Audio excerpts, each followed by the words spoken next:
they wouldn't have, The Miz at number 10 and Dean Ambrose at number 7. Like, those guys would probably not be in the top 10, I would assume, if you're counting top 10 wrestlers in the world, right? Those guys would not, in my opinion, they would not be there. I'm sure there's 2 guys I could find that are better than them to put in the top 10. So, it's based off the fact that they were champions and they won a lot of matches in that period of time. I believe that's why they're on there. And that's why the list maybe looks a little bit strange if you're looking at it as like, okay, who are the top 10 wrestlers in the last 12 months? And you're just thinking of like, okay, you're just thinking of guys off the top of your head. Okay, yeah, if I'm looking at New Japan, it's probably Okada, Naito, and Omega are probably the top 3 that would come in there. But you know who else had a great year? Shibata. Shibata had a fantastic year from July to July. So when did he get hurt? Do you remember? He got hurt at when he wrestled Okada. I think it was in April, maybe? April or May. So that gives him 9 months. I only missed a couple of months in there. I guess that's not awful. Yeah, but there's also nobody from Ring of Honor on this top 10 list either. Yeah, but I guess if you look at the last year in Ring of Honor, if you go from July of 2016 to July of 2017... O'Reilly was champ in December. For like a month. Yeah. Cole was champ pretty much from July to December, right? Cole only won it in September, I think. September, okay. And then he lost O'Reilly, and then he beat him, then he beat O'Reilly again. Yeah, Lethal was the champion for a long time, but he lost it in September, I think. So he was champion for maybe like 2 months, and then after that, he obviously started losing a lot. Yeah. So if you look at Ring of Honor and the top guys there, right? Lethal was the top guy. He lost the title, never really got it back, and then lost matches to Cody, and now he's losing matches to Silas Young, so he's kind of not had the best win-loss year. Yeah. Cole was, won the title in September, held it for 3 months, lost to O'Reilly, won it back from O'Reilly, right, and then lost it to Daniels. And then lost to Skrull back-to-back. But he's on his way out, he leaves. To me, I just think if you're going to have like The Miz and Bobby Roode and Samoa Joe on there, Adam Cole pretty much was the main event picture for Ring of Honor for a lot of those months. I feel like he did but again, if it's kayfabe, but I just feel like he did more for the company than those guys did for WWE and NXT. Yeah, again, I think that's probably not a point of measurement for them when they put this together. That's my guess, is that they're not looking at... Do we have a name of a guy of a schmuck that put this together? I don't know if there's one person. I think they have probably a group of their writers that write for PWI and those types of... I don't know which magazines they have, if they still have multiple. They used to have like The Wrestler and Inside Wrestling. Oh my god, The Wrestler was a great magazine. And then PWI. So I think these are like Bill Apter's magazines, if I'm not mistaken. So I'm sure it's like... Bill Apter's a mark. Actually, I met Bill Apter. Wasn't he at the... Yeah, he was a nice guy. He was a nice guy. We like him. You're sullying his name. But, yeah. I'm going to be sullying a lot of names lately, okay? I'm going to be sullying a lot of shit. So I think that's where the list generates from. So, anyway, that's what it is. So that's where it comes from. I guess there's things that I'm sure there's arguments to be made for guys being included or removed from the list, but I think just knowing that it's based off of did guys win or lose and how successful were they over the course of the last 12 months, you can make an argument for most of those guys in there.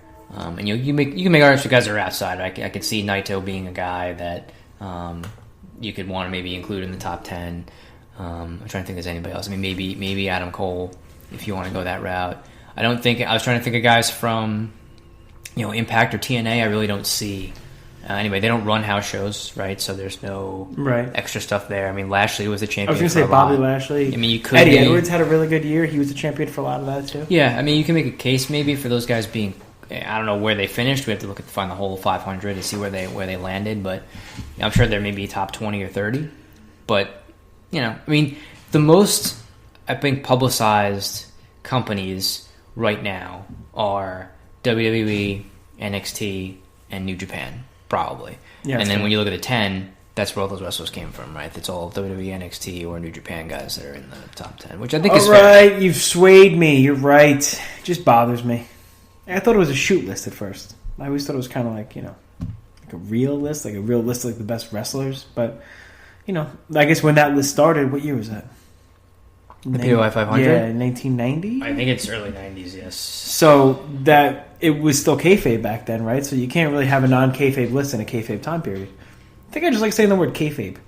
Kayfabe. That should be. Yeah. I wonder if it's actually kayfabe or kayfob, right? That'd be funny if I thought it was Kafabo. Kafabo? I thought there was an umlaut from the end. Kafabe? Daniel Bryan was a 2014. Yeah. I'm just looking at the list of overall guys. 91. 91. Oh. 91. Okay, so hold on. In 91, your top 10, Rick Steiner? What moron put... Here's your top 10 in 1991, starting from the bottom. Rick Steiner, the Enforcer on Anderson, Steve Dr. Death Williams, Ricky Steamboat, Scott Steiner, Sting, Randy Savage, Ric Flair, Lex Luger, and Hulk Hogan. Interesting. It's quite the list. What did Rick Steiner do in 1991? You want me to take a guess? I don't know if they may or may not have been the tag team champions at that point, and I know Rick Steiner had a run as TV champion at some point. I don't know if that was back in that year. We could look and see what he did, but it's possible that. So 91. So this would be 1990 to 1991. I think in 90 was when he introduced Steiner Brothers. So if that was 90, World Championship Wrestling. That doesn't even have his 1990 year listed here. So it's what did you take a year off? I don't know. Tag Team of the Year in 1990. Match of the Year in 1991 with Scott Steiner versus Luger and Sting. Wow, that's high praise. So there's those things. Wait, can we go back to that list? I'm going to pick out people over the last couple of years that do not belong there. Wow, they had Taz in the top 10 in 1999. That's Rhino. Yeah, the more I look at this list, this seems like it's all just win-loss records. K-Fob. Yeah, K-Fob. Bobby Roode was number 2 in 2012. CM Punk was number 1. Who on here? This whole list. They had Rusev at 8 in 2015. Yeah, probably when he had the U.S. title for a really long time. For like that whole year, yeah. And then he lost it to Cena that year's WrestleMania. So, and he was kind of new at that point, right, to the main roster. So he'd won a lot of matches. I think he was actually undefeated on the main roster, if I'm not mistaken, going into until that Mania Cena, match. Yeah. So he had a long run of winning. He won the championship. That's right? fair. So that's probably why he's there. You're looking at some of these things, right? I mean, it's 2011. The Miz was number 1. So, I mean, that's because he was the champion for however long he was the champion for, right? I forgot about that. Won it in late 2010 off of Randy Orton and kept it through WrestleMania, right? Beating Cena at WrestleMania, and then finally lost it to Orton. Cena, like the month after that. No, dude, it's got to be who the best worker was, because Batista was number 1 in 2005. There it is. Now, problem solved. Now we understand. Now I get it. Okay. So, I mean, they sometimes they go off the grid with some of these things. I remember famously we had the guy that one of the ROH shows randomly asked like who won the PWI 500 in 1997, and I said Dean Malenko. So like he's there in 97 because he for whatever reason they decided that year that he won a lot of matches. Yeah, I think he won the Cruiserweight title, but yeah. the Giant in 1995, like there's not a lot of consistency. Like they have Sabu above Hulk Hogan in 1995. Sabu was sandwiched in between Bret Hart and Hulk Hogan.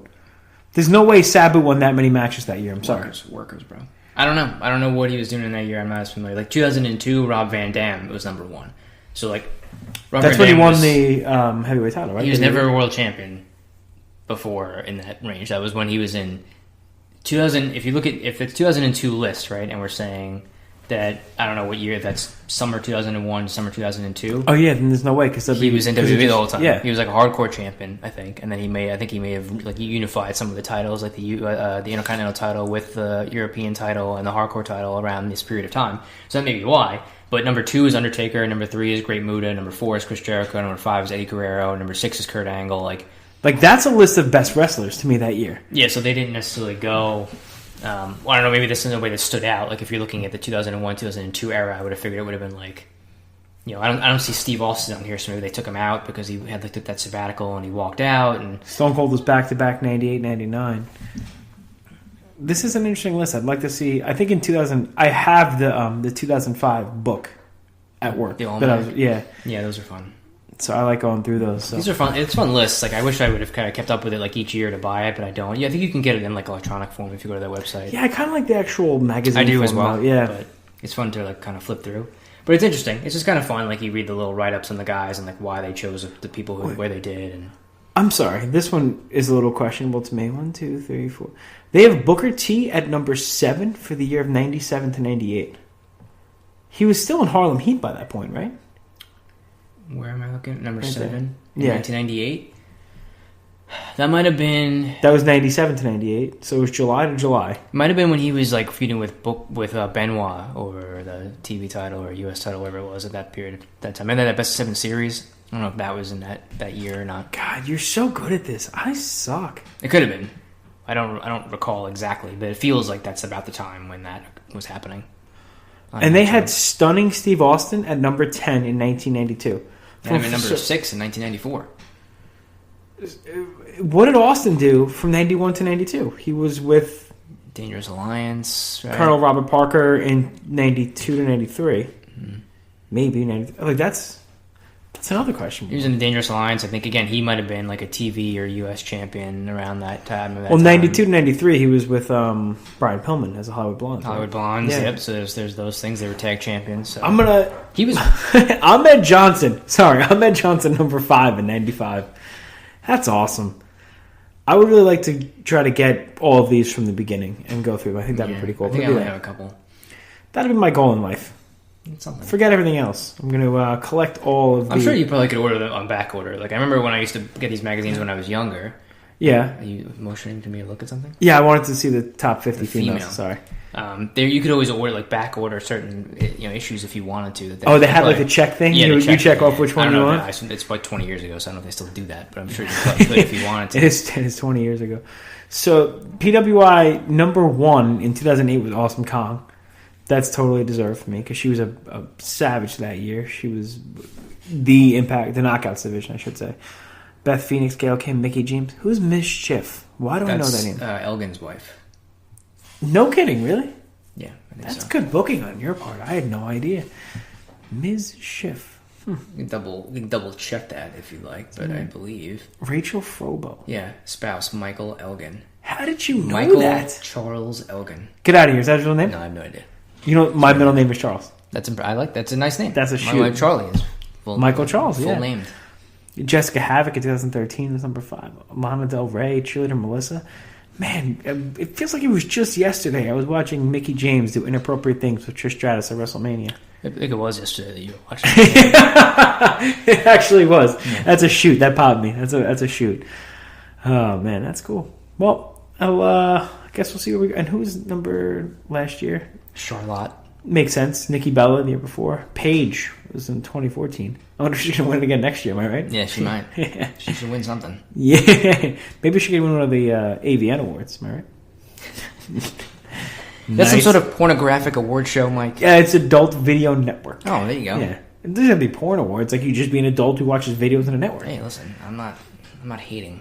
No, God, anybody.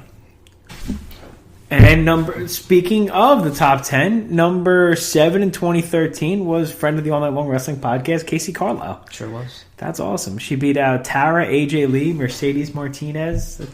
That's awesome. That's good to see. That's great.